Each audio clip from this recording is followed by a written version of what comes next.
ഇത് വിവരമില്ലാത്ത ക്രിസ്ത്യാനികൾക്ക് വേണ്ടിയിട്ടാണ്. ലോകത്തിലെ ആദ്യത്തെ സർട്ടിഫൈഡ് കമ്മി എന്ന് പറയുന്നത് ജീസസ് ക്രൈസ്റ്റ് ആണ്. അതെ, സത്യം. അതായത് അന്നത്തെ സംഘികൾ, അതായത് ഈ റോമാ ഭരണത്തിന് കീഴിൽ അവരുടെ മൂട് താങ്ങി നിന്ന തീവ്ര വലതുപക്ഷ കൺസർവേറ്റീവ് ജൂതന്മാർക്കെതിരെ പോരാടിയ ഒരാളാണ് ജീസസ് ക്രൈസ്റ്റ്. അല്ല എന്ന് പറയണ ഏതെങ്കിലും ഒരുത്തനുണ്ടെങ്കിൽ ബാ, ഞാൻ പറഞ്ഞുതരാം. ഉണ്ട്. അല്ല, യേശു ക്രിസ്തു കമ്മ്യൂണിസ്റ്റ് അല്ല എന്ന് ഞാൻ പറയും. ഞാൻ മാത്രമല്ല കേട്ടോ, രണ്ടുപേരും കൂടെ വന്നിട്ടുണ്ട്. ഫ്രെഡിയുടെ ഫ്രണ്ട്സാന്നാണ് പറഞ്ഞത്, Francis മാർപ്പാപ്പയും Leo മാർപ്പാപ്പയും.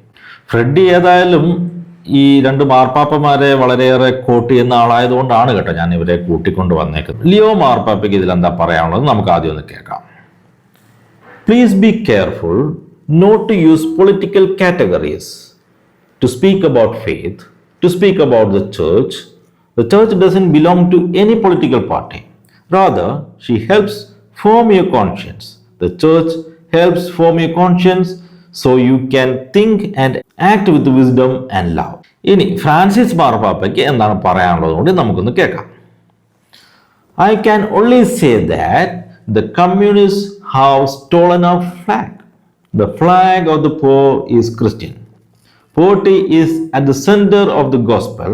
The poor are at the center of the gospel.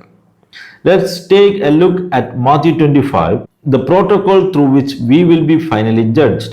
I was hungry, I was thirsty, I have been imprisoned, I was sick, naked.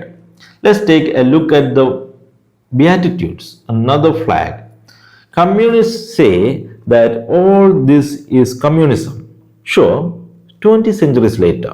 So, when they speak, one can say to them, but then you are Christian. 20 നൂറ്റാണ്ടുകൾക്ക് ഇപ്പുറം വന്നു നിന്നിട്ട് ഇതെല്ലാം communism ആണെന്ന് പറയണമെങ്കിൽ minimum ഉളുപ്പുവാണെന്നാണ് Francis മാർപ്പാപ്പ പച്ചയ്ക്ക് പറഞ്ഞിരിക്കുന്നത്. 2014 ഇൽ മെസഞ്ചറോ എന്ന പത്രത്തിന് നൽകിയ അഭിമുഖത്തിലാണ് ഫ്രാൻസിസ് മാർപ്പാപ്പ ഇത് പറയുന്നത്. Pope says communist are closet Christians, അതായത് കമ്മ്യൂണിസ്റ്റുകൾ രഹസ്യ ക്രിസ്ത്യാനികളാണ് എന്ന തലക്കെട്ടോടുകൂടി റോയിറ്റേഴ്സ് ഇത് റിപ്പോർട്ട് ചെയ്തിട്ടുമുണ്ട്. ഫുൾ വീഡിയോ എൻ്റെ തിയോലോജിക് യൂട്യൂബ് ചാനലിൽ കാണാവുന്നതാണ്. ഇവിടെ നമ്മൾ ക്രൈസ്തവ വിശ്വാസങ്ങൾക്കെതിരെ ഉയർന്ന ചോദ്യങ്ങൾക്ക് യുക്തിസഹമായി മറുപടി നൽകുന്നതിനോടൊപ്പം നുണക്കഥകളെ പൊളിച്ചെടുക്കുകയും ചെയ്യുന്നതാണ്. എൻ്റെ ഈ ദൗത്യത്തിൽ നിങ്ങൾക്കും പങ്കാളികളാകാം. അതിനായി വീഡിയോ ലൈക്ക് ചെയ്തും കമൻറ്റ് ചെയ്തും പരമാവധി ആളുകളിലേക്ക് ഷെയർ ചെയ്തും സപ്പോർട്ട് ചെയ്യുക. കൂടുതൽ ആക്റ്റീവായി എൻ്റെ ഒപ്പം ചേരാനും നിങ്ങളുടെ സംശയങ്ങൾ നേരിട്ട് ചോദിക്കാനും സ്ക്രീനിൽ കാണുന്ന നമ്പറിൽ വാട്സാപ്പ് ചെയ്യാവുന്നതാണ്.